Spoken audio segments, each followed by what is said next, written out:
Hey everyone, welcome back. Today we're going to be talking about the latest in stimulus negotiations, the latest in the stimulus check likelihood coming your way, the economy, the election, and basically everything having to do with politics and your wallet. You're going to want to stick around and find out more in this video. We're going to be talking about everything from the record GDP numbers to the election in just a few days and when you could expect to get your stimulus check. So be sure to stick around for more. And if you're new here, don't forget to subscribe to the channel, and everybody, please just give a like to this video and share it with whoever you think it might benefit. Now, let's get right into it. So in the latest, we have the economy, which grew 33.1%, a record by a long shot in the last quarter on an annualized basis. So what does that mean? That means that people are going back to work, people are getting hired again. But if you actually look at the numbers, the economy is not anywhere remotely close to where it was before the pandemic broke out. And that's because we dropped off a cliff by 30%, and now we're up 30%.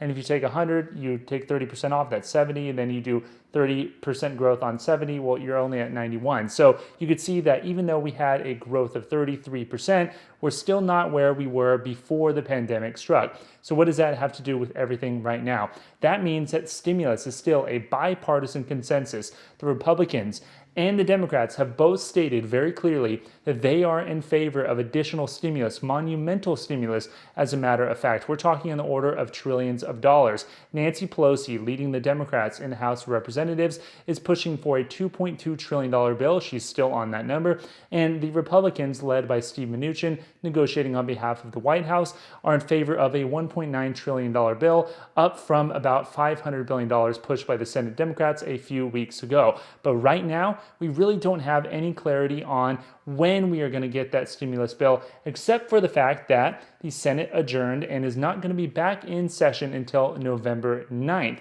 So no matter what, we're not getting any stimulus until after the election, which is November 3rd. Now, why is that? Why couldn't it be the case that the politicians in the months leading up to the election passed something so they went home and actually had something to brag about? Now, I think it's a little bit interesting, but it seems like Nancy Pelosi and the Democrats viewed their position as stronger than the Republicans, because they're looking at the polls and they're saying there might be a chance that we take the House, the Senate, and the White House in November, at least according to the polls, and therefore, after the election, they're able to pass something much, much, much bigger. Republicans, by contrast, say, look, the Democrats actually were just dragging their feet. They didn't want to give us a win before the election, and that is wrong because Americans are suffering. Now, whether or not that's true, whether or not it's really a political game between the two, who really knows? All we know is we don't have a bill right now.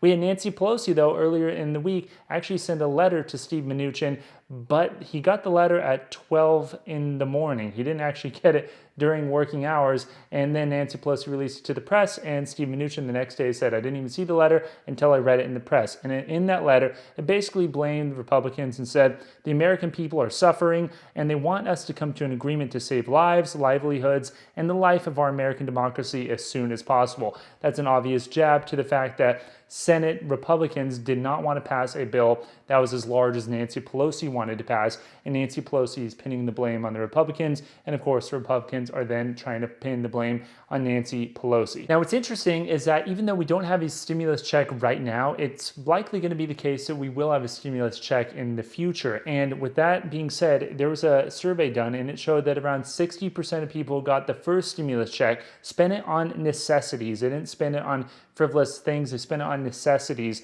and then 40% of people either saved or invested it or spent it on something else. Let me know in the comments below what you spent your stimulus check on it if you received one in the first place. Now, with that being said, if you live in Colorado, you actually are in good luck because Colorado, the state, actually passed their own stimulus check. Now, it's going to be for those making around $52,000 per year, and it's only going to be around $300 or so, but it was signed into law. So if you live in Colorado, well, you're in luck. You're getting a small stimulus check. Okay, so that's where we are on the stimulus negotiations. Now, what about the election? Because that really is going to impact what kind of stimulus, when it is passed, and how big the stimulus actually is, because we know that there is going to be a stimulus bill passed after the election. So right now, if the Democrats took the White House, the Senate, and kept the House, well, it would likely be the case that they would push a much, much more comprehensive and larger stimulus bill as soon as Joe Biden was sworn into office, as well as the rest of Congress in January. So in January, I would expect there to be a multi-trillion-dollar stimulus with significant stimulus checks and a much larger enhancement of the unemployment insurance benefits back to around $600 per week on a federal level, added to whatever the state benefit would be during that time. Now, if the Democrats only take the House of Representatives, they keep the House, but they don't take the Senate, whether or not they get the presidency, that's really the key thing if they take the Senate.